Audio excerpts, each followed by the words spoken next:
Hello नमस्कार दोस्तों, मैं ऋषभ आपके चैनल एजुकेशन फॉर ऑल में एक बार फिर से आपका स्वागत करता हूं। आज हम लोग जो बिहार दरोगा के मेंस के लिए साइंस का रिवीजन कर रहे थे उसका मैं अगला पार्ट लेकर के आ गया हूं, जिसमें आज हम लोग जो है वो बायोलॉजी से ही संबंधित कुछ वन लाइनर फॉर्म में क्वेश्चन आंसर देखेंगे, जो कि आपके आने वाले एग्जाम के लिए अति महत्वपूर्ण होगा। अगर आप में से कोई यूपी पुलिस का तैयारी कर रहा है तो उसके लिए मैंने जो है वो एक वीडियो अपलोड किया है, जिसमें 4 लेसनों को मैंने कवर किया है। लगभग 28 से 29 मिनट का वो वीडियो है, तो रिवीजन के तौर पर वो भी आप जा करके देख सकते हैं। तो चलिए हम लोग जो है वो स्टार्ट करते हैं। आज का पहला क्वेश्चन है जो कि हम लोग फल से संबंधित देखेंगे। इससे पहले मैंने एक वीडियो अपलोड कर दिया है, आपने नहीं देखा है तो रिवीजन सीरीज के नाम से एक प्लेलिस्ट बना हुआ है, आप जो है जा करके देख सकते हैं। तो चलिए आज का पहला क्वेश्चन है कि फलों का अध्ययन जो है वो क्या कहलाता है, तो पोमोलॉजी। फल बनता है तो निषेचन के बाद अंडाशय से जो है वो फल बनता है। बीज जो है वो बनता है तो निषेचन के बाद बीजांड में। अगर कहेगा कि फल कहाँ बनता है तो अंडाशय में, बीज कहाँ बनता है तो बीजांड में। फर्टिलाइजेशन का खोज सर्वप्रथम स्टार्स बर्गर ने किया था। नर और मादा में जनन इकाइयों का संयोजन जो है वो निषेचन कहलाता है, यानी कि फर्टिलाइजेशन कहलाता है। सबसे बड़ा बीजांड जो है वो साइकस में होता है और जीवित जीवाश्म है, तो साइकस एक जीवित जीवाश्म है। जिस फल को बनाने में पुष्प का केवल अंडाशय ही भाग लेता है उसको सत्य फल कहा जाता है, और जिस फल को बनाने में अंडाशय के अतिरिक्त पुष्प के अन्य भाग जैसे पुष्पासन, बाह्य दल भी भाग लेते हैं उसको असत्य फल जो है वो कहा जाता है। सत्य फल के उदाहरण जो है वो मटर और आम है। असत्य फल में सेब, नाशपाती और कटहल आता है। सारोसिस फल है, तो सारोसिस फल जो है वो सहतूत, अनानास और कटहल आपके हैं। आम, इमली, पपीता, बैर का कौन सा भाग खाया जाता है, तो मध्य फल भीति। अमरूद, अंगूर, शरीफा, टमाटर में कौन सा भाग खाया जाता है, तो फल भीति खाया जाता है। लीची का खाने योग्य भाग जो है वो एरियल कहलाता है। नारियल का खाने योग्य भाग जो है वो भ्रूण पोषण कहलाता है, भ्रूण पोष। फूल गोभी का खाने वाला भाग जो है वो पुष्प क्रम जो है वो कहलाता है। अगला है आपका टॉपिक फूल। पौधों का जनन अंग होता है, तो पौधों का जो पुरुष जो जनन अंग होता है वो पुष्प होता है, यानी कि फूल। पुष्पों का अध्ययन एंथोलॉजी कहलाता है। फूलों की खेती को फ्लोरिकल्चर कहते हैं। पुष्प का नर अंग को पुंकेसर कहा जाता है और पुष्प का जो मादा अंग है वो जयांग कहलाता है। सबसे छोटा पुष्प जो है वो बुल्फिया है, बुल्फिया, और सबसे बड़ा पुष्प जो है वो रेफ्लिसिया का फूल है। अगला है पादप उत्तक। कोशिकाओं का समूह जिसकी उत्पत्ति, संरचना तथा कार्य समान होता है उसको उत्तक कहते हैं, यानी कि टिश्यू कहा जाता है। उत्तक शब्द सबसे पहले, यानी कि टिश्यू शब्द से पहले विचर्टे ने जो है वो प्रयोग किया था सबसे पहले। शरीर में ऊतकों का निर्माण जो है वो प्रोटीन से होता है। जाइलम एवं फ्लोएम है तो संवहनीय ऊतक का उदाहरण। पत्तियों में बने खाद्य पदार्थों को पौधे के अन्य भागों तक ले जाता है फ्लोएम, और पौधे की जड़ द्वारा अवशोषित जल तथा खनिज लवणों को पौधों के विभिन्न भागों तक ले जाता है जाइलम। शरीर के ऊतकों तथा अंगों को आपस में जोड़ने का कार्य जो है वो संयोजी ऊतक करता है। रक्त एक प्रकार का संयोजी यानी कि कनेक्टिव टिश्यू है। रक्त हुआ, बोन हुआ, लिगामेंट हुआ, ये सारा का सारा। प्रकाश संश्लेषण से संबंधित कुछ क्वेश्चन देख लेते हैं। पेड़ व पौधे द्वारा खाना तैयार करने की प्रक्रिया को प्रकाश संश्लेषण यानी कि फोटोसिंथेसिस कहते हैं। प्रकाश संश्लेषण की इकाई क्वांटोसोम है। प्रकाश संश्लेषण के लिए आवश्यक होता है कार्बन डाइऑक्साइड, पानी, क्लोरोफिल एवं सूर्य का प्रकाश। प्रकाश ऊर्जा का रासायनिक ऊर्जा में रूपांतरित होता है प्रकाश संश्लेषण द्वारा। क्लोरोफिल प्रकाश के किन रंगों का ग्रहण करता है, तो बैंगनी, नीला और लाल रंगों का। प्रकाश संश्लेषण की दर सबसे अधिक होती है लाल रंग में और सबसे कम होती है आपकी बैंगनी रंग में। प्रकाश संश्लेषण की दर सबसे कम होती है बैंगनी रंग में। प्रकाश संश्लेषण क्रिया होता है दिन में। प्रकाश संश्लेषण में ऑक्सीजन निकलता है जल से।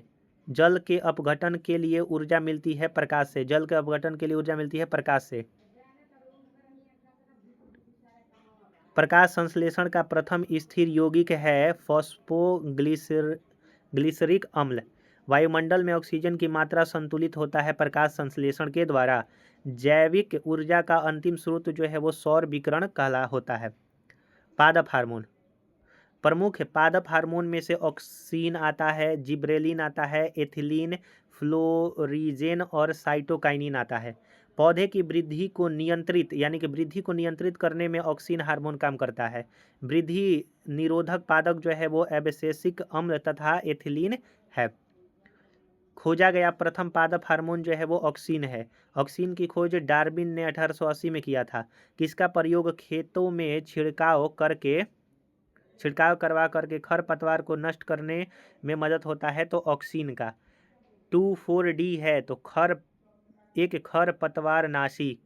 गैसीय रूप में पाया जाने वाला हार्मोन इथिलीन है। एथिलीन की खोज बर्ग ने 1962 में किया था। फलों को पकाने में सहायक होता है एथिलीन।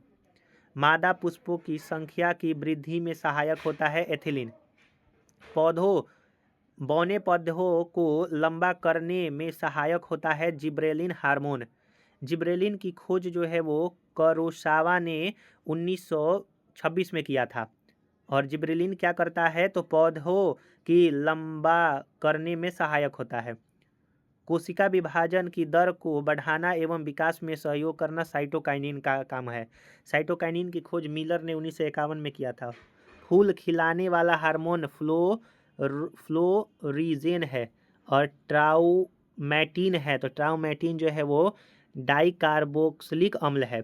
पौधों के जख्मों को भरता है ट्राउमैटिन। पादप रोग। तंबाकू का मोज़ेक रोग जो है वो विषाणु के द्वारा होता है। तंबाकू का मोज़ेक रोग वायरस के कारण। आलू का सैथिल रोग जो है वो जीवाणु से होता है।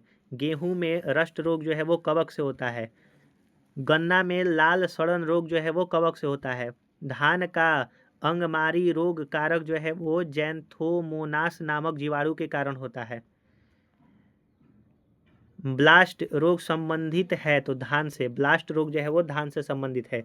हरित बाली रोग बाजरा से संबंधित है। अग्नि नीरजा रोग सेब से संबंधित है। धान में खैरा रोग जस्ते से की कमी से होता है। आलू में ब्लैक हार्ट रोग, तो ब्लैक हार्ट रोग आलू से संबंधित है, ऑक्सीजन की कमी के कारण होता है। बंची टॉप रोग संबंधित है केला से। बंची टॉप रोग जो है वो केला से संबंधित है। टीका रोग संबंधित है मूंगफली से। मटर में मार्स रोग जो है वो मैग्नीज की कमी से होता है। नींबू में डाइबैक तथा लिटिल लीफ रोग, तो नींबू में डाइबैक तांबा की कमी के कारण होता है और लिटिल लीफ रोग भी होता है तांबा की कमी से। आम तथा बैंगन में लिटिल लीफ रोग जस्ते की कमी से होता है। फूल गोभी में ब्राउनिंग तथा आंवले में निक्रोसिस रोग जो है वो बोरॉन की कमी से होता है। अगला है वनस्पति शास्त्र के महत्वपूर्ण तत्व। लौंग प्राप्त होता है शुष्क पुष्प की कली से, यानी कि कली से लौंग जो है प्राप्त होता है। हींग जो है वो पौधे की जड़ से प्राप्त होता है। कर्क जो है वो ओक वृक्ष की छाल से प्राप्त होता है। ओक का वनस्पतिक नाम जो है वो क्वैकर्स सुबर है। और हेरोइन प्राप्त होता है अफीम पोस्ता से। हेरोइन प्राप्त होता है अफीम पोस्ता से। अफीम पोस्ता प्राप्त होता है तो अधपके फल से। अफीम का वनस्पतिक नाम वैज्ञानिक नाम जो है वो पैपेवर सोमनीफेरम है। मॉर्फिन प्राप्त होता है अफीम के पौधे से। तंबाकू में विषैला पदार्थ निकोटीन होता है। निकोटीन प्राप्त होता है तंबाकू के पत्तियों से। कॉफ़ी में उत्तेजित पदार्थ जो है कैफीन होता है। कैफीन प्राप्त होता है कॉफ़ी के बीज से। चाय में उत्तेजित पदार्थ जो है वो थीन होता है। थीन जो है वो चाय की पत्तियों में और टेनिन प्राप्त होता है। तारपीन तेल प्राप्त होता है चीड़ के वृक्ष से। सबसे छोटा गुणसूत्र होता है शैवालों में। सबसे लंबा गुणसूत्र ट्राइलिशियस में होता है। सबसे भारी काष्ठ वाला पौधा जो है वो हार्डविचिया होता है। सबसे हल्का काष्ठ वाला पौधा ओक्रोमा होता है। पौधे के अंकुरण के लिए आवश्यक जो है वो जल, ऑक्सीजन और ताप है। पौधे के अंकुरण के लिए जल, ऑक्सीजन और ताप आवश्यक होता है। पौधे की आयु का पता लगाया जाता है वृद्धि वलय या वार्षिक वलय को गिनकर। वार्षिक वलयों का अध्ययन जो है वो डेंड्रोक्रोनोलॉजी कहलाता है। वार्षिक वलयों का जो अध्ययन होता है वो डेंड्रोक्रोनोलॉजी। पौधे के लिए कितने पोषक तत्वों की आवश्यकता होती है? तो 17। मरुस्थल में उगने वाले पौधों को जीरोफाइटस कहते हैं। चट्टानों में उगने वाले पौधे को लिथोफाइटस कहा जाता है। अगला है जंतु विज्ञान। जंतु विज्ञान का पिता अरस्तु को माना जाता है। प्राणी जगत का सबसे बड़ा संघ आर्थ्रोपोडा है। आर्थ्रोपोडा संघ में तिलचट्टा, मगरमच्छ, मगर आता है, खटमल आता है, मक्खी, झींगा मछली। कॉकरोच के हृदय में 17 कोष्ठ होते हैं। कीटों की पैरों की संख्या 6 होती है। जंतु जगत का दूसरा सबसे बड़ा संघ जो है वो मोलस्का है। पहला आर्थ्रोपोडा है। मोलस्का संघ में ऑक्टोपस और घोंघा आता है। ऑक्टोपस है तो एक मृदु कवकी यानी कि मोलस्का संघ। मोलस्का संघ के जीव में श्वसन गिल्स द्वारा होता है। मोलस्का संघ में उत्सर्जन जो है वो वृकों के द्वारा होता है। प्रोटोजोआ संघ में जीव जो है वो एक कोषीय होते हैं। प्रोटोजोआ नाम दिया था गोल्डफस ने। प्रोटोजोआ जो है गोल्डफस ने नाम दिया था। प्रोटोजोआ संघ के जीव जो है अमीबा, यूग्लिना और पैरामीशियम है। पोरीफेरा संघ के जीव जो है वो साइकॉन और स्पंज है। पोरीफेरा संघ के जीव जो है वो स्पंज कहलाते हैं। एनेलिडा संघ के जीव जो है वो केचुआ और जोक होते हैं। केचुए में होती है 4 जोड़ी हृदय। एनेलिडा संघ के जीव जो है वो श्वसन करते हैं त्वचा से। एनेलिडा संघ के जीव जो है वो श्वसन करते हैं त्वचा से। अगला है एकाइनोडर्मेटा संघ के जीव है। तो एकाइनोडर्मेटा संघ में जीव जो है वो जेलीफिश, तारा मछली और ब्रिटल स्टार आते हैं। सेलिंड्रेटा संघ का जीव जो है वो हाइड्रा और मूंगा है। सेलिंड्रेटा संघ का जीव हाइड्रा, मूंगा। हाइड्रा की खोज किसने किया था? तो लीवेनहॉक ने। एम्फीबिया वर्ग के प्राणी होते हैं उभयचर। उभयचर का मतलब होता है जल तथा स्थल दोनों पर रहने वाले प्राणी, जैसे मेढक होता है। मेढक के हृदय में 3 कक्ष होता है। पक्षी के हृदय में 4। एंटोमोलॉजी कीटों के अध्ययन कहलाता है। पक्षियों का अध्ययन ऑर्थोनोलॉजी कहलाता है। पृथ्वी पर सबसे ऊंचा एवं विशालतम जीव जो है वो शुतुरमुर्ग के है, जो कि अफ्रीका में पाया जाता है। विश्व का दूसरा सबसे विशाल पक्षी एमू है। सबसे छोटा पक्षी हमिंग बर्ड है। स्तनधारियों का मूलभूत लक्षण है तो डायफ्राम। स्तनधारियों का मूलभूत जो लक्षण है वो डायफ्राम है। स्तनधारियों के हृदय में 4 कक्ष होता है। स्तनधारियों के श्वसन फेफड़ा से लेते हैं। सबसे बड़ा स्तनधारी ब्लू वेल है या फिर नीला वेल जिसको कहते हैं। सबसे छोटा स्तनधारी कहेगा तो छछूंदर। सबसे लंबा स्तनधारी जिराफ। डॉल्फिन वर्गीकृत किए जाते हैं स्तनी में। सबसे बड़ा अकेशुरुकी है तो स्क्विड। अंडा देने वाला एकमात्र स्तनधारी डक बिल्ड प्लेटिपस है। सबसे बड़ा स्थलीय जंतु अफ्रीकी हाथी है। सरीसृप वर्ग में कौन आते हैं? छिपकली, कछुआ, मगरमच्छ, सांप, गिरगिट। सामान्यतः सरीसृप का हृदय 3 कक्षीय का होता है, लेकिन अपवाद है मगरमच्छ का 4 कक्षीय का होता है। सरीसृपों का विकास जो है वो मेसोजोइक युग में हुआ है। डायनासोरस थे तो मेसोजोइक युग से। मगरमच्छ के हृदय में जो है वो 4 कक्ष होता है। घोंसला बनाने वाला एकमात्र सर्प नागाराज है, जिसको किंग कोबरा कहते हैं। एकमात्र जहरीली छिपकली तो हीलोडर्मा। एकमात्र जहरीली छिपकली हीलोडर्मा है। मछलियों के श्वसन होते हैं गिल्स के द्वारा। अगला है जंतु उत्तक। रचना एवं उत्पत्ति के समान कोशिकाओं का समूह जो है उत्तक कहलाता है, टिश्यू। उत्तकों का अध्ययन हिस्टोलॉजी कहलाता है। शरीर में उत्तकों का निर्माण प्रोटीन से होता है। विभिन्न उत्तकों एवं अंगों को जोड़ने वाले को कहते हैं संयोजी उत्तक। संयोजी उत्तक में पाए जाने वाले 2 तंतु होते हैं, टेंडन और लिगामेंट, यानी कि टेंडन और लिगामेंट होता है।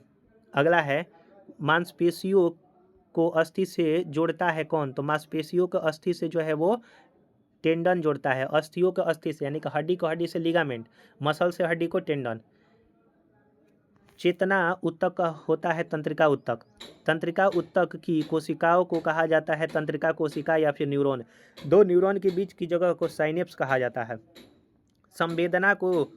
संवेदना को शरीर के एक भाग से दूसरे भाग में भेजने का कार्य तंत्रिका कोशिका करता है। मस्तिष्क व मेरुरज्जि बने होते हैं तंत्रिका उत्तक से। शरीर में मांसपेशियों की कुल संख्या 639 होता है। मानव शरीर की सबसे बड़ी मांसपेशी जो है वो ग्लूटियस जो है वो मैक्सिमस है। मानव शरीर की सबसे छोटी मांसपेशी स्टेपिसियस है। मानव रक्त, खून जिसको रक्त कहते हैं, वो तरल संयोजी उत्तक है। रक्त का अध्ययन हिमेटोलॉजी कहलाता है। यह जो है क्षारीय होता है, pH मान 7.4। स्वस्थ शरीर में रक्त का मात्रा 5 से 6 लीटर होता है और स्वस्थ शरीर में रक्त की मात्रा पूरे शरीर के भाग का 7% होता है। लेकिन स्वस्थ शरीर होना चाहिए, ये जरूरी नहीं है कि बहुत ज़्यादा मोटा लोग है तो उसमें ज़्यादा जो है परसेंटेज खून की मात्रा होगा, बहुत ज़्यादा पतला है तो कम होगा, ऐसा नहीं होता है। स्वस्थ शरीर होना चाहिए। महिलाओं में पुरुषों की तुलना में रक्त कितना कम होता है? तो 1 से 2 लीटर। रक्त का मुख्य कार्य है शरीर के तापमान को नियंत्रित करना, ऑक्सीजन का परिवहन करना, रोगों से बचाव करना और पोषक तत्वों का परिवहन करना। रक्त को सुरक्षित रखा जाता है 40 डिग्री फ़ारेनहाइट पर। रक्त का रंग लाल होता है हीमोग्लोबिन के कारण। हीमोग्लोबिन प्रोटीन का एक यौगिक है। हीमोग्लोबिन में मौजूद लौह जो यौगिक है वो हीमैटिन होता है। हीमोग्लोबिन में पाया जाने वाला तत्व लोहा है। हीमोग्लोबिन का कार्य है ऑक्सीजन का परिवहन करना। अगला है रक्त प्लाज्मा, इसके बारे में पढ़ लेते हैं। लास्ट टॉपिक आपका रहेगा आज का। रुधिर का तरल भाग प्लाज्मा होता है। पदार्थ की चतुर्थ अवस्था प्लाज्मा है। रक्त प्लाज्मा होता है रंगहीन। रक्त का कितना परसेंट भाग प्लाज्मा है? 55%। प्लाज्मा में जल का प्रतिशत 90%। पचे हुए भोजन का वहन करता है प्लाज्मा। फाइब्रोजोन और एल्ब्यूमिन है प्लाज्मा प्रोटीन। फाइब्रोजन और एल्ब्यूमिन है प्लाज्मा प्रोटीन। रक्तों को थक्का बनाने में सहायक अनिवार्य प्रोटीन है फाइब्रोनोजन। प्लाज्मा में से फाइब्रोनोजन नामक प्रोटीन निकाल देने पर शेष प्लाज्मा जो है वो सीरम कहलाता है, जिसको सीरम हम लोग कहते हैं। एंटीबॉडी एक प्रकार का प्रोटीन है और एंटीबॉडी पाया जाता है रक्त प्लाज्मा में। थोड़ा सा एक लास्ट पॉइंट है कि शरीर के अंदर रक्त को जमने में सहायक होता है हिपेरिन नामक प्रोटीन।